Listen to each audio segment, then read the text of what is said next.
안녕하십니까 여러분. 내 몸 안에 준비된 최고 명의를 전하는 사랑과 생명입니다. 오늘도 제 영상을 찾아주셔서 대단히 감사합니다. 직장의 한 선배님으로부터 무좀이 재발했는데 잘 낫지 않는다는 말씀을 듣고 이번 영상에서는 무좀에 대해 정리해 보았습니다. 진균이라고도 불리는 곰팡이균으로 분류되는 피부사상균이 피부에 감염을 일으키는 것을 통틀어 백선이라 부르는데, 피부사상균은 피부의 가장 두꺼운 겉층인 각질을 녹일 수 있는 효소를 가지고 있어 표피의 각질층, 모발, 손톱, 발톱과 같은 각질에 침범하여 각질을 영양분으로 생활하는 곰팡이균입니다.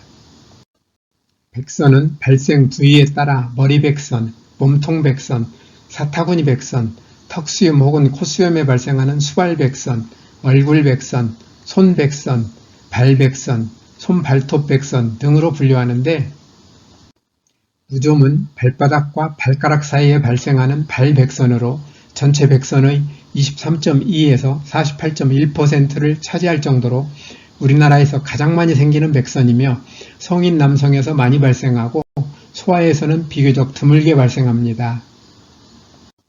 무좀은 임상적으로 지간형과 소수포형, 각화형으로 나누는데, 세 가지 형태는 명백하게 구분하기 어렵거나 여러 형태가 복합되어 나타나는 경우가 많습니다.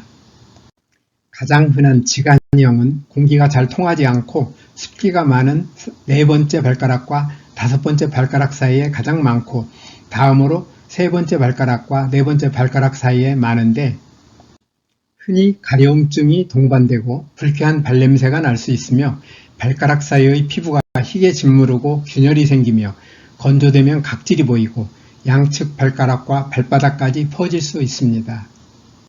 다음으로 소수포형은 발 옆에 작은 물집이 흩어져 생기고 융합되어 다양한 크기와 형태로 나타나는데, 작은 물집은 끈적거리는 액체로 차 있으며 마르면 두꺼운 황갈색 딱지가 만들어지고 긁으면 옅은 상처를 남길 수 있으며 물집이 생길 때 심하게 가렵습니다. 또한 각화형은 발바닥 전체에 걸쳐 정상 피부색의 각질이 두꺼워지며 긁으면 고운 가루처럼 떨어지는데 가려움증이 별로 없어서 치료가 늦어지는 경우가 많습니다. 건강보험심사평가원에 따르면 무좀으로 진료를 받는 사람은 꾸준히 줄고는 있지만 여전히 해마다 50에서 60만 명이 진료를 받을 정도로 많은 사람들이 걸리며, 무좀은 생명을 위협하는 치명적인 질병은 아니지만 가려움증과 같은 여러 증상으로 삶의 질이 떨어지는데 무좀은 잘 낫고 있을까요? 무좀은 증상 부위와 그 주변부에 항진균제 연고를 1, 2회 정도 발라 치료하는데, 다 나은 것 같아도 3, 4주간 계속 더 바르는 것이 재발 방지에 도움이 되는 것으로 알려져 있습니다. 항진균제는 진균의 세포막에 작용하여 진균의 성장을 억제하는데, 항진균제 연고는 스테로이드 호르몬 제제와 달리 상당 기간 발라도 부작용이 거의 없다고 하며, 항진균제 연고를 발라도 좋아지지 않으면 먹는 항진균제를 복용해야 하는 경우도 있는데, 먹는 항진균제는 항진균제의 종류에 따라 여러 부작용이 있으므로 의사와의 상담을 거쳐 신중하게 사용하여야 하며, 특히 간질환이 있는 환자나 신부전 환자, 임산부에게는 투여하지 말아야 합니다. 앞에서 살펴본 무좀 치료는 좋은 성과를 거두고 있을까요? 원인이 되는 곰팡이를 제거할 수 있는 항진균제를 적절히 사용하면 무좀은 비교적 잘 낫는 편입니다. 다만 무좀이 재발하거나 재감염이 되는 경우가 많은데, 이를 막기 위한 좋은 방법은 없을까요? 우리가 무좀을 포함하여 어떤 질병에 걸렸을 때 어떤 질병이든지 낫게 해주는 만병통치약을 개발할 수 있다면 우리는 그 약을 사서 바르거나 먹으면 그만이겠지만, 그런 약은 이 세상에 없으며 앞으로도 없을 것입니다. 무좀에 걸렸을 때 다른 것은 아무것도 하지 않고 바르거나 먹으면 그만인 그런 약은 없으며 그것만으로는 부족하다는 뜻입니다. 그렇다면 무좀을 예방하고 걸렸을 때 부작용 없이 낫기 위해서는 무좀에 걸리는 원리를 이해할 필요가 있습니다. 무좀을 일으키는 곰팡이가 피부 각질층에 침투하여 증식할 때 우리는 감염되었다고 말하며 그 결과가 무좀에 걸린 것입니다. 무좀도 다른 질병과 마찬가지로 걸린 다음에 치료하는 것보다 미리 예방하는 것이 매우 중요하고 현명한데, 무좀 곰팡이가 우리 발에서 무좀을 일으키기 위해서는 침투와 증식이라는 두 과정을 거쳐야 하기 때문에 우리가 무좀을 예방하기 위해서는 두 과정 가운데 하나를 확실하게 차단하면 됩니다. 먼저 무좀 곰팡이의 침투 경로를 차단하기 위해서는 환자의 피부에 직접 접촉하지 않도록 하고 발을 하루 1회 이상 깨끗하게 씻으며 땀을 많이 흘린 경우에는 바로 씻는 것이 좋습니다. 신발은 조이는 신발보다 발가락이 나오는 샌들이나 통풍이 잘 되는 신발이 좋고, 굽이 낮고 앞이 좁지 않은 편안한 신발을 신는 것이 좋으며, 낡은 신발이나 남이 신던 신발은 피하는 것이 좋습니다. 가족 내 감염을 예방하기 위해 환자의 양말이나 발수건을 구분해 사용하는 것이 중요하며, 환자가 치료받을 때 가족들도 검사를 받고 치료받는 것이 좋습니다. 다음으로 무좀 곰팡이의 증식을 차단하기 위해서는 곰팡이가 증식하기 좋은 환경을 만들지 않는 것이 중요하므로 발을 씻은 후에는 통풍을 잘 시켜 발가락 사이까지 잘 말리고 건조하게 유지해야 하며, 우리 몸의 면역력을 높여 곰팡이가 증식하는 것을 억제하고 나아가 곰팡이를 제거하는 것이 매우 중요합니다. 또한 무좀에 걸렸을 때 무좀을 낫고 재발을 방지하기 위해서는 항진균제 치료를 받는 데서 그치지 말고 무좀을 예방할 때와 마찬가지로 무좀 곰팡이의 침투와 증식을 확실하게 차단하도록 최선을 다해야 합니다. 그런데 면역력을 높이려면 어떻게 해야 하느냐고요? 우리 몸의 면역력을 높이기 위해서는 우리가 반드시 주목해야 할 일이 있습니다. 과학자들의 연구에 따르면 우리 몸의 세포들은 하나의 세포를 구성하고 있는 60억 개의 DNA 가운데 많게는 하루에 100만 개까지 손상되며, 이렇게 손상된 DNA들이 복구되지 못하고 손상된 채 남아있게 된다면 DNA들이 손상된 유전자는 켜지지 않아서 이러한 세포들은 제 기능을 수행할 수 없게 되므로 모든 세포에서 손상된 DNA들을 모두 찾아낸 다음 같은 종류의 새 DNA로 바꿔줘야 하며, 이러한 DNA 복구는 우리가 상상하기 어려울 만큼 복잡하고 어려운 일인데 어떻게 이런 신비스러운 일이 가능할까요?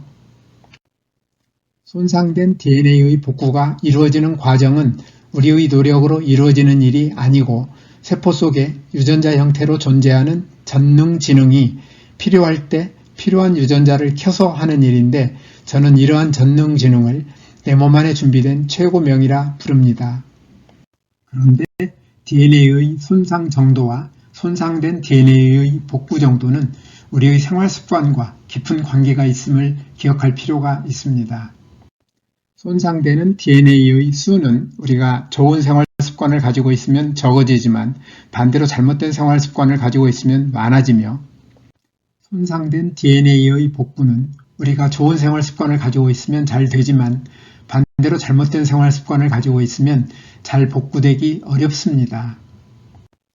만일 세포 안의 DNA들이 지나치게 많이 손상되거나 손상되는 세포들을 복구하는 유전자가 제 역할을 하지 못하여 원래대로 복구되지 못하는 세포가 많아지면 우리는 다양한 질병에 걸리는 것입니다.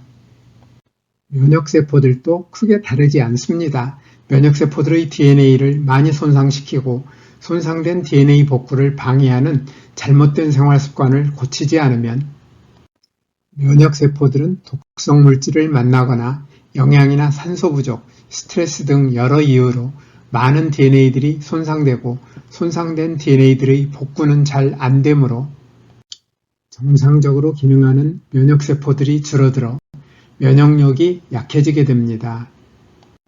따라서 약해진 면역력을 높이기 위해서는 면역세포들의 유전자들이 많이 손상되지 않고 손상된 유전자가 잘 복구되며 유전자의 스위치를 적절히 켜주는 생활을 해야 하는데, 이러한 생활이 곧 내 몸 안의 최고 명의가 신바람나게 일할 수 있는 좋은 환경을 만들어주는 생활이며 이것이 바로 뉴스타트입니다.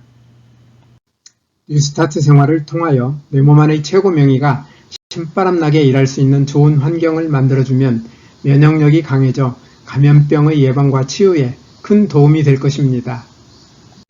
뉴스타트 생활에서 특히 생명식에 있어서는 과일과 채소, 곡식을 포함한 식물성 음식을 골고루 통째로 충분히 먹는 것과 아울러 과잉 섭취할 경우 많은 문제를 일으키는 설탕을 포함하여 가공이나 정제된 나쁜 탄수화물, 포화지방과 트랜스지방, 소금과 알코올 섭취를 줄이는 것이 중요합니다.